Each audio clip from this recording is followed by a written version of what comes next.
Well, good Monday to you all. Welcome to Radio Free Professional Wrestling. Yes, I am Shawn with my tag team partner, Ashlee. We are coming off of a very busy week in professional wrestling. We had the return of Saturday Night Main Event. We have a lot of things going on in the Continental Classic Tournament on AEW TV. And somehow, some way, Ashlee, we got Chris Jericho versus Always Ready Matt Cardona in the ROH World Title match. WTF? Somehow being the keyword. So yeah, the keyword.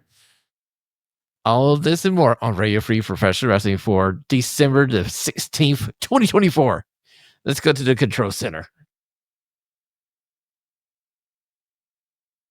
And my first news story for you this week, Ashlee, as we head to the control center. On his podcast, Impulsive Podcast, Logan Paul said he is retired for professional wrestling when it was brought up if he was going to Vegas to do WrestleMania 41. And he cited that he is a new father and he's decided to take some time away from professional wrestling.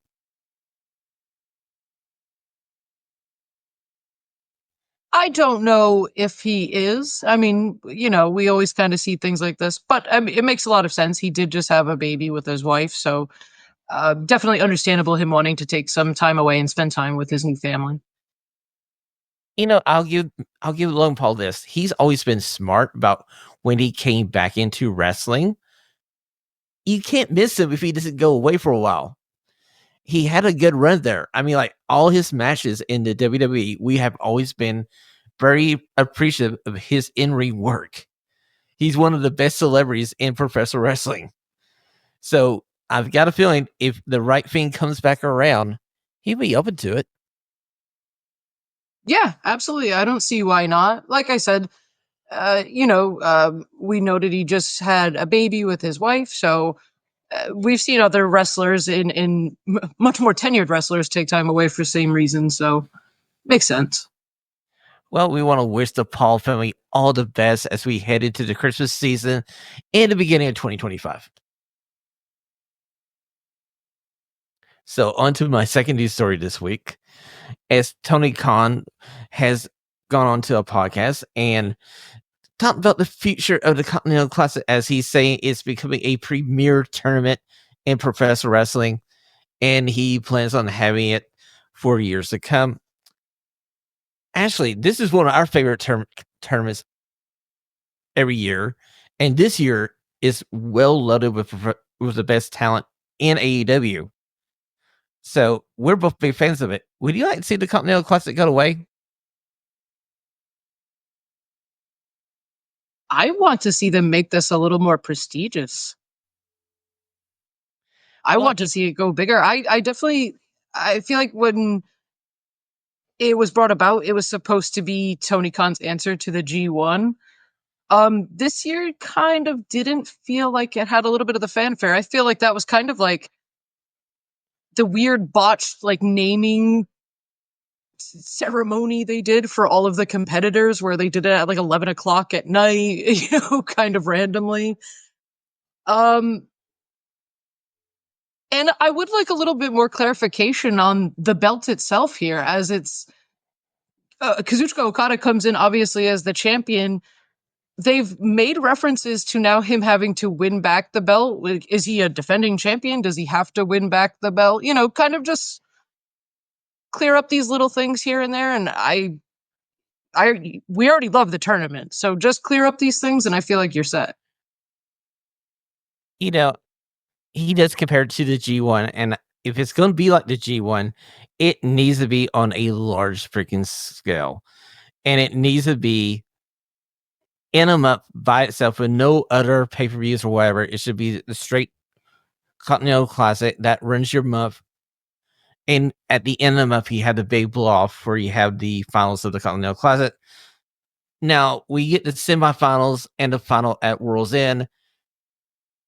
So, is it basically World's End should be actually the Continental Classic and be like the King of the Ring? Sure, why not? Absolutely. And start a women's one to run concurrently with it. Let's go. Well, I feel like they have enough women that can make a women's Continental Classic tournament. I mean, would work. So let's move on to my third news story this week. As if you watched Saturday night's main event and you saw the women's world title match, Io Sky versus Liv Morgan, it delivered. And boy, did Liv Morgan eat one knee to the face. And a lot of people, myself included, thought she broke her nose. But it is reported by WrestleZone that she did not break her nose. So we're lucky on that front that she'll be able to complete going forward. But if you haven't seen this Liv Morgan versus Io Sky match, go back and watch Saturday night's main event. Yeah, very lucky to have avoided the injury bug, as we've kind of had a growing list here over the past few weeks. And my final news story for you this week, Ashlee, as we go to AEW, as I was watching Saturday night's main event, I saw on Twitter that Julia Hart made a return on Collision, and we're going to Julia Hart versus Jamie Hager. All systems go. Yeah, she came back in pretty big fashion. Kind of messes with Jamie during the match. It ends up costing Jamie. Eventually she loses the upper hand to Willow.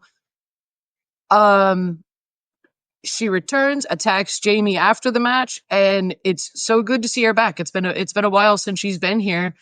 We have all of the House of Black members back and healthy, and I'm hoping to see something big from them. And boy, did the fans just welcome Julia Hart back warmly as they were chanting Julia as soon as the lights went down. Yeah, I think everybody's been ready. These vignettes have seemed to be a hit. And this first feud of her versus Jamie Hager should be really, really good. Yeah, I think I kind of just want to quickly comment. I think a lot of these return vignettes have been really well done. Bandito's had a few over the past few weeks teasing his return. They're fantastic. If you haven't seen them, they're up on social media. You should definitely check them out. Oh, the Bandito ones are like a mini movie. I'm like, it's a mini Western, and I've been watching them, and they are well done. Yeah, they're very cool. Okay, let's get everybody caught up in the Continental Classic here as we go to the Gold League. We have Claudio Castagnoli with 6 points, Ricochet with 6 points, Will Ospreay with 6 points. So there's a three-way tie at the top. Our boy Brody King at 3, Darby Allin at 3, and Commander still sitting at 0, hopefully getting some points here coming this week in Professional Wrestling. Hoping to see Brody post some more points, man. I know he's there to take some losses, but again, he's nothing but over in this tournament. They need to capitalize on him. I mean, look at the Blue League. I feel like if it wasn't for the fact that Will Ospreay was in this, and I feel like we're going to the Will Ospreay Kyle Fletcher final, Brody King would have been my other choice of advanced out of this league. Yeah, it feels weird because I know his we know his path. He's going to Japan to take on David Finlay coming up in January. So I feel like they need to capitalize on him. Again, he's getting himself super over in this. He's got some very big matches coming up. You now have Julia Hart back. That dynamic, do something with it. Very well. I would say so. I mean, I've been missing Brody and Julia. Them as a pair have been very entertaining. And it's going to be interesting to see how the House of Black goes forward. We'll have to wait and see. Let's go over to the Blue League as Kyle Fletcher still is running away with this one at 9 points. Okada, your defending Continental Champion, is at 7 points. Mark Briscoe has 6 points. Garcia has 4 points. Shelton Benjamin has 3. Ashlee, we need to ship you over to AEW so you can coach and mentor Beast Mortos. He's still staying at 0 points. I know. I'm hoping they give him at least one victory. He's again showing out. He had a great match with Okada this week. Come on, you have to acknowledge this. And if you're not going with Okada doing the repeat, why can't you just give a draw to Beast Mortos? Let him have a point and Okada have 2 ties. Yeah. Get anything, please. That has been your control center for December the 16th, 2024, here on Radio Free Professional Wrestling. We are heading over to the stunning 6 questions. And Ashlee, my first stunning question for you. Is it a wise move by TNA Wrestling to bring back one Tessa Blanchard to their Knots Out division, as she made her appearance this past Friday night at their latest big event?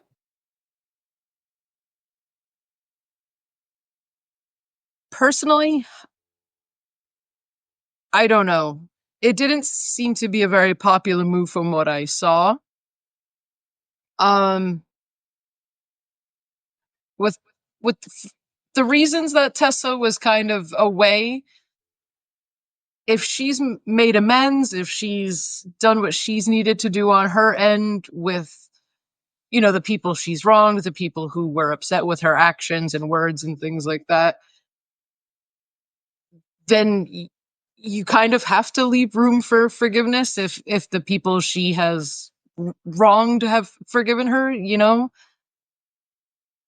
I i still feel like no matter what, it's going to be a very controversial move, and I don't know if it's the right kind of controversy, for wrestling. Well, we're not doubting the talent that she is. She's a very talented professional wrestler. And Yeah, for sure. and and everybody deserves a second chance. And like you said, if she has made amends, I feel like TNA is a company that could bring her back, and she needs to start in TNA because that was the company she left on not so great terms. So if she's able to be better the second time around, why not? Yeah, I mean, this is a time will tell thing, I think. Uh, they seem willing to take the chance, so I mean, if she can, help them out and has worked on her attitude and her, her issues that she's had in the past. Like you said, she's a tremendous professional wrestler. I mean, I don't see why it can't work as long as, the kind of like the past is in the past, I guess, so to speak. Well, I got a feeling that TNA is in a position where it's not going to be a bad thing if this falls apart. They can always go like, "Hey, look, we offered this second chance. It didn't work out. We went our separate ways the second time." So to them, it's basically a win-win. They get one of the best female talents out there that's a free agent in 2025, and now we'll just have Uh, to see if it works. yeah, I feel like they know it would be a controversial decision, and I don't think they would have brought her back lightly. So I think that's also something that a lot of fans need to kind of take into account.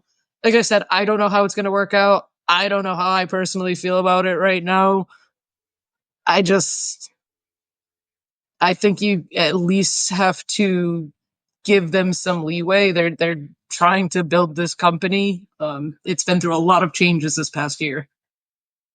I know it's crazy to think that we're coming up on the 1 year anniversary of Scott D'Amore leaving the company, and Anthem being the one that caused him to leave said company. Yeah, it's very crazy. I remember naming them like my top promotion last year, and then immediately like some of the worst things happened, and now we have some really controversial decisions here right at the end of the year. So strange year for TNA. Very true. We'll have to see how everything plays out when we get to our year of the year in awards show coming up here in a couple weeks. My second study question for you. We saw the return of Tony Storm to in-ring action on Rampage this Friday night. And my question to you, Ashlee, is should AEW save Tony Storm's return until World's End? Listen, first off, I'm gonna say this. I love this. Everything about this. Give me everything. Tony Storm, this whole thing, fantastic. She's the best.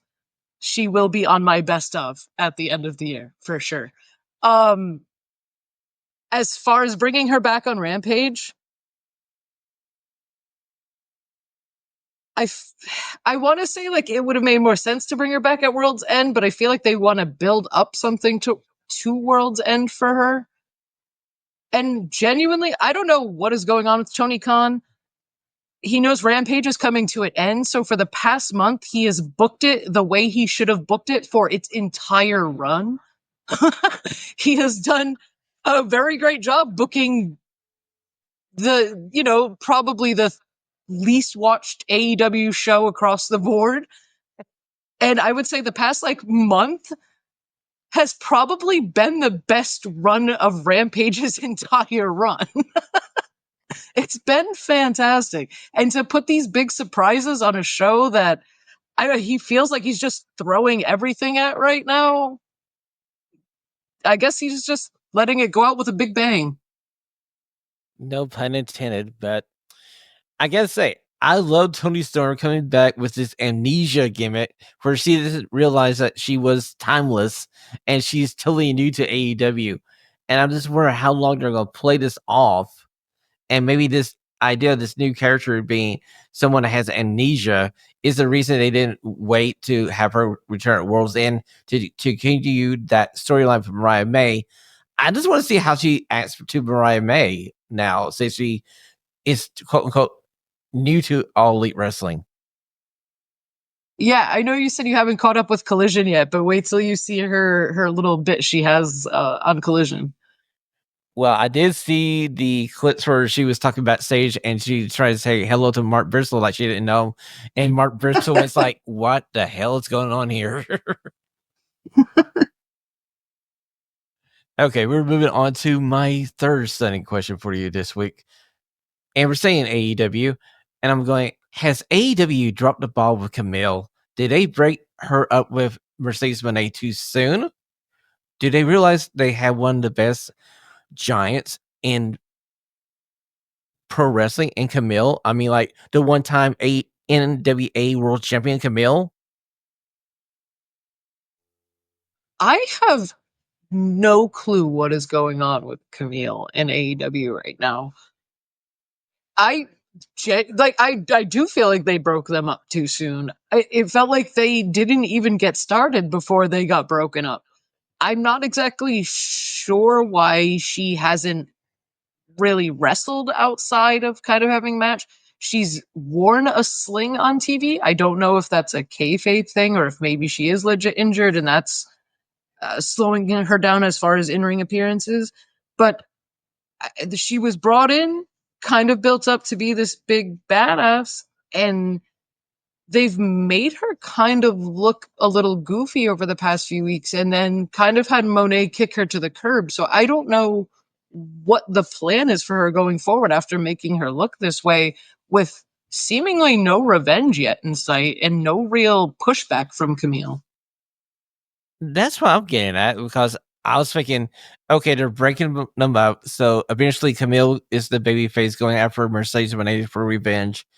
But we haven't seen any signs of it. And I'm going like, Tony, didn't you watch anything of the NWA when Nick Aldis had her as his muscle? All you have to do is copy and paste that presentation of Camille with Mercedes Moné. I mean, like, it's there. You know how to do it. Yeah, I don't know. I'm very confused by this booking.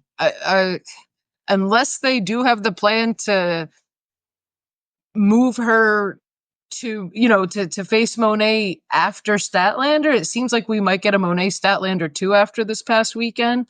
So I don't know if maybe there's some intention to move to Camille post that. But right now, I don't know what's going on with her. They either didn't like the way they paired together and now have just shifted and it's kind of like in a weird area right now, but they kind of have to figure it out. She was very impressive in her showings and they're not taking advantage of it. True. And I'm like, how can you miss on this? This should have been an easy fix. This should have been something simple. You should have been able to go from point A to point B. And it's just really frustrating to see how they're treating her when I watched a lot of NWA back in the day when she was running roughshod over that division. And I'm going like, she can go in the ring. She's good on the mic. You need confident female professional wrestlers on AEW. You have one in Camille. Why not you use her more? Yeah, I mean, especially you kind of have, like women like Statlander showing out. Like, come on, let's put them in an actual, feud, and not just Camille kind of getting her, butt whooped as Monet's, as the stepping stone essentially to Monet. Exactly. I mean, she's like a Keystone Cop right now. Really, if you look at her character on AEW TV for the last month, she's always being the thing that causes Monet something, or she always messes up what Monet wants done, and is just like it doesn't benefit Camille if you don't give her the payback on Monet. Yeah, or on anybody. You got to do something with her. Well, let's move on to my next stunning question for you. As we found out on Friday Night SmackDown that come up on the very first Raw on Netflix, we're getting another tribal comeback as Roman Reigns versus Solo Sikoa for the little fella Roman versus Solo 3. As Roman says, Solo's team had won, his team has won. We're going to leave both tribes to the back, and we're going to sell it a mano in tribal comeback. Are you ready for it?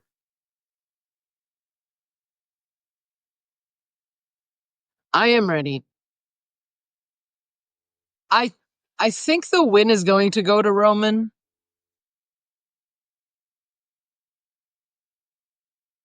But I also feel like maybe you should do the controversial thing and give Solo a big win. If Solo won, even with shenanigans, something, he pulls something off, you'd have a real shot at bringing him up. And he has taken some really bad losses this year. Well, the last time we saw So in a major event, he was eating everybody's finisher as he was taking the pin War Games. So I'm hoping the fact that this is in LA and that's near Hollywood, maybe we'll get a little Rock interaction here, and the Rock comes down and helps Solo get the victory here. And that way you keep Roman on Raw and you spin Solo back to SmackDown, and SmackDown can be the Solo show, and he can go roughshod through that division and challenge for Cody's title or whoever has the title after Cody deals with Kevin Owens and the fact that Kevin Owens Paul drive him at the end of Saturday night's main event. So I feel like we're going to another Cody versus KO world title match probably at Royal Rumble. Yeah, probably. But I do believe Solo needs this victory. Roman doesn't need this whatsoever. I think No, I think Roman will be fine. But we need, if you're going to make Solo something, he needs this victory in Trouble Combat. He needs to be 2-0 in Trouble Combat. Yeah, he's got to have something on Roman. Anything, just a little bit. I mean, Roman can't be Superman all the time. Okay, we're on to my fifth stunning question this week, and it may be a very controversial stunning question, as I'm going to Final Battle, and Ashlee, we're getting Matt Cardona versus Chris Jericho for the ROH World Title. Are we somewhere in an alternate universe where it's a WWE upper mid card match for the ROH World Title? Woo, woo, woo, you know? This is one of those things, like, I understand it, but I hate it. you know, they're talking about being closer to getting an ROH TV deal, and this seems to be one of the big selling points for it, is having Jericho as champion. Matt Cardona coming back doesn't so much bother me as him being immediately thrown into the title picture for a company he's never wrestled for. Or like when would be the last time he wrestled for them? Like offhand, I wouldn't know. Um, And what really scares me is I feel like there is a chance they may put this as the main event. And if they do, Tony Khan and I will have to have a conversation. Well, I'm hoping that we get to this match, that final battle. They switch this title over to Always Ready, Matt Cardona, and he runs with this title for a while. And just the fact that Cardona has a title and the ROH fans are there in a Hammerside ballroom, I can't wait for this moment because I feel like this is going to be a freaking riot. And I get my popcorn ready. Yeah, I'm confused because there was some I'm gonna guess now some manufactured discourse between GCW and AEW. And now Jericho, Cardona, a stalwart in GCW, Jericho showed up there this past weekend. I am surprised. I watched Matt Cardona on AEW. He seems to imply that he's going to be here for a little bit as well. So I think there is a chance he might win the title. I think that's something that may be a possibility, but I don't know if Tony Khan is going to abandon Chris Jericho as champion, trying to pitch ROH on TV. So, talking about Matt Cardona being around AEW, he was on Dynamite this past week, and he was cutting a promo, and he kind of interchanged AEW and Ring of Honor a couple times. I'm going like, come on, guys, this is the So Ring does of Tony Honor. Khan. And so this, I mean, like, let's get this going here. I was happy they mentioned Ring of Honor. I'm happy they showed a little clip showing that Matt Cardona was there on the Learning Tree segment. And I was going like, half check mark, Tony. You got it half right. This is also just another case of one of those things where you have all of these guys on this roster that you have been building, and they are just toiling away, fighting for nothing because the championships are never defended in Ring of Honor. The men's title, the world title is never there. The trios champions, I think one of the Von Erichs is injured, so they've been out for a while. But those belts, again, after not having been defended on the show forever, are still not being defended on the show now. And then you put the title on an AEW like main eventer, like not just like somebody who sometimes competes in Ring of Honor, somebody who's consistently on Dynamite and Collision. And then you bring in an opponent who is somebody who his only appearances in AEW were what, 4 years ago now? Yeah, he was Cody's tag team partner when Cody was in AEW. Right. It doesn't make any sense. The singles roster in Ring of Honor fights for absolutely nothing.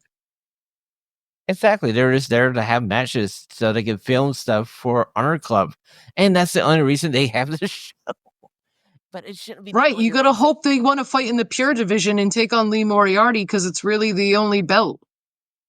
Exactly. Well, let's go to my final setting question as we're going to the actual, what should be the main event of Final Battle. As we're going to the women's world title match, it's Athena versus Philly Starks, the best feud built in Ring of Honor. Really, the only feud that's been built in Ring of Honor over the course of 2024.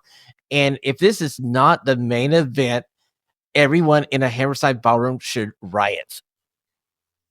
Yeah, it's weird. I felt like Ring of Honor has done this thing very good. Athena versus Billy Starks has been great from start to end. They've had little things like the infantry and the rise of the outrunners and, you know, things here and there, but nothing else really seems to really connect. Like I said, your belts are kind of scattered. They're not really defended on the show. The men's division seems really out of whack in Ring of Honor right now because it's so inconsistent what they're fighting for. Why wouldn't it be? You're switching these people from roster to roster. The Dark Order consistently on Ring of Honor now is heel on Ring of Honor. They come to AEW to have matches. They're big baby faces in AEW. You're writing the shows, Tony. Like, you don't have to make them so deliberately confusing. Like, just keep them on Ring of Honor and keep them heel. And then we don't have to do this back and forth, you know? Exactly. But I feel like the way Afida has carried this women's world title, it's really the world title for Ring of Honor since, like you said, he's put this men's title on Chris Jericho and it's hardly ever on Honor Club. But yet, Afida's there week in, week out, carrying that show, carrying that company on her back. She's earned this. Athena has earned this main event. This match should be the main event. And if it's not, I know a lot of people be knocking on Tony Khan's door, and that's going to be probably started with Kimmy Sokol and you being second. Oh, yeah. I will definitely be genuinely upset because I am a little scared that they are considering Jericho Cardona for the main event for the, for the names and stuff. And I hope that's not going to be the case. I really hope that's not the case. And if it's by some odd chance is the case, they better open that show up with Athena versus Billy Starks and not make Billy Starks and Athena the semi-main event. Because if they make it the semi-main event, I feel like that crowd's going to turn on the main event, and it's not going to be pretty. And honestly, I would not blame them. Well, that has been your Stunning 6 questions here on Radio Free Professional Wrestling for December the 16th, 2024. Ashlee, before we get to our plugs, let's bring everybody up to speed here as we're transitioning Radio Free Pro Wrestling into 2025 as we become All Elite Radio. Over the course of 4 years, I have done Radio Free Professional Wrestling with David and Ashlee. I have personally felt like it's more of a podcast that I wanted to do just for me. And it seems like to me, it was good. But since I brought Ashlee on and Ashlee loves AEW, and lately I noticed all my questions tend to drift to AEW, I was like, why not just make the show about AEW wrestling? So going forward in 2025, we'll be reviewing and previewing everything All Elite Wrestling with a dash to Ring of Honor. Yeah, it'd be nice to kind of narrow down and focus a little bit on one company and kind of the little outlying partnerships. But you know, wrestling is always never say never. We'll see what the future brings. Very true. Always, you never know. We're going to give this a try, see how it goes. Please message us on our Facebook page, on our Twitter account, just to let us know how you feel about this change as we go forward. And, if we get enough responses, we can always revisit this down the road. With that being said, Ashlee, where can we find you on the Super Information Superhighway? So mostly making the transition to Blue Sky, it is at groovyash.bsky.social. And you can always follow this show on Twitter at RadioFreePW. And you can visit our website at RadioFreeProfessionalWrestling.com to catch up on the latest episodes. And I want to wish everybody a very Merry Christmas. And you will get a Christmas episode from Radio Free Professional Wrestling as me, Ashlee, and Kimmy Sokol will be giving you me and Ashlee and Kimmy will be doing our big, bold predictions of 2025. And Ashlee, I will be talking about our predictions for 2024. And we'll be grading us on how we did for 2024. How do you feel that we did? Did we did good, or were we off the rocker? I don't think I did good. I don't remember everything I said, but I don't think I hit anything. I think you did okay. We'll have to go back to double check the records. I know for sure that one thing I said did not happen, and it was the one thing I was swinging defenses for. So that's a little cliffhanger. We'll see you next time on Radio Free Professional Wrestling. Have a stunning week.